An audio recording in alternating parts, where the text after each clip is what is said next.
жаурап қалған шығарсыңдар, я? Ой, дала деген боран қатып қалды. Ыстық шайдан алып отырыңдар. Шайыңда дайын екен. Біреу келіп тұр ау деймін есікке. Аша қояйын, я? Шайдан алып отыра беріңдер. Бол, жеңше, рахмет. Аға дейін да? Негізі бар ғой, жауырақ келген кезде ыстық шай дайын болып тұрса, әдемі ғой, ә? Әдемі ғой. Орақ кейде мұздай суда ішкін келеді ғой, мысалы. Мұздай суда ішкін келеді ғой кейде. Мұздай су ішкіңіз келіп отыр ма? Жоқ, оны айтып отқан жоқпын. Жаздың күндері ыстықтайсың ғой. Сол кезде бір мұздай су ішкін келеді де. Түсіндің ма? Мұздай су ішкіңіз келіп отыр ма? Ой, амға түсінбеген, дымға түсінбейді деп баламысың деген. Мысалы бері ғана. Мысалы бәйбіше ыстық шай сияқты да. Тоқал, мұздай, компот деген сияқты ғой әңгіме.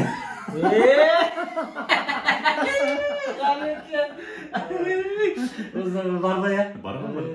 Жеңше біле ма? Білмейді, білсе айырбағын айырады ғой.